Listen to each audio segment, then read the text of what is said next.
In today's video, we're going to be doing a Christmas Trash to Treasure DIY. I'd like to welcome you to Creative by Nature DIY and Decor. My name is Donna. Alright, so for the first part of this DIY, I am going to give 2 coats of this Whisper chalk paint, and I am going to paint over this gray color on this pot.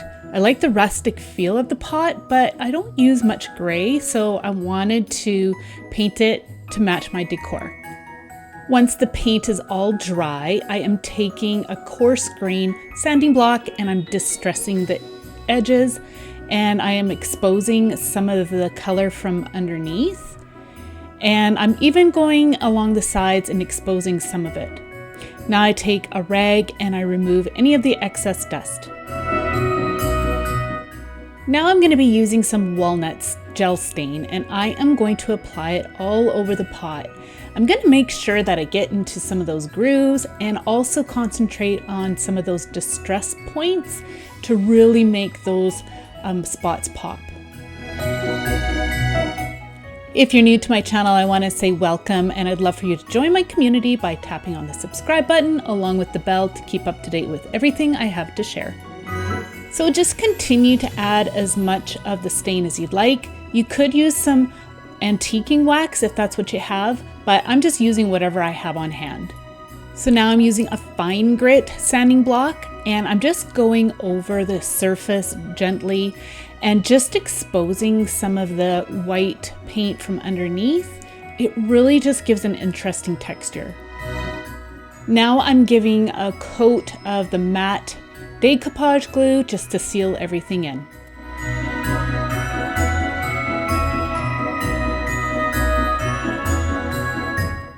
Allow it to dry well. Today's video is part of the $10 and under Thrift Flip Christmas Edition, hosted by Dawn and the Thrift Queen. Both channels, along with the playlist, will be down in my description box below. Alright, so for the next part of our DIY, I'm taking a container and I'm placing it on the inside of the pot. I have filled it up with some water. Here I have some evergreens that I've collected from the forest, and I'm just trimming them down. This is some cedar and the other piece is fir. You can get some evergreens from the flower shop, a garden center, even the grocery store, or you could use some faux greens. So I'm just trimming them down and I'm creating a crisscross pattern to give me a base to work with. I like to start off with the cedar to create my base.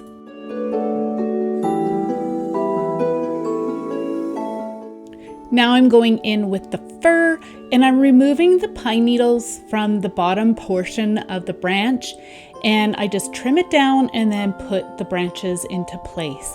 As you can see, the cedar is holding everything into place nicely because of the crisscross pattern that I created. You can use any type of greenery that you can get your hands on. A flower shop would have a good selection for you as well. So now I'm going to take some of these branches that I found out in the forest, and I'm trimming them down, and I'm going to place them in and around my arrangement. This just gives a really nice texture and a little bit of color.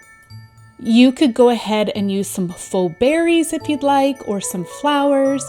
Just use whatever you like. I really like the rustic natural look, so that is why I am keeping this nice and simple.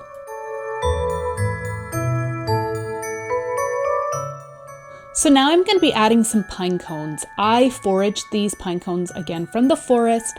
You can get pine cones from a craft store, garden center, florist, or if you, like I said, you could use some flowers instead. Just use whatever you'd like. Even some baubles would be really pretty.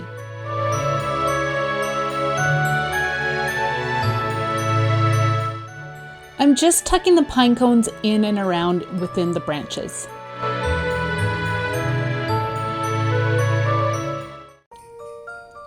I love how this piece looks. I like the natural look and the rusticness of this. I'm so happy with how the pot turned out too.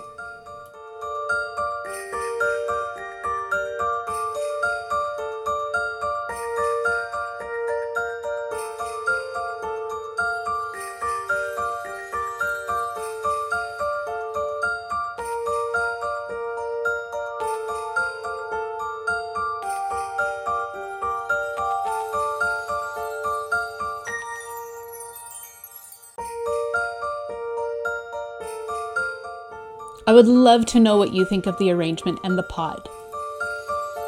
I want to say a big thank you to Dawn and Joan for hosting and to my fellow creators, and I want to thank all of you for watching.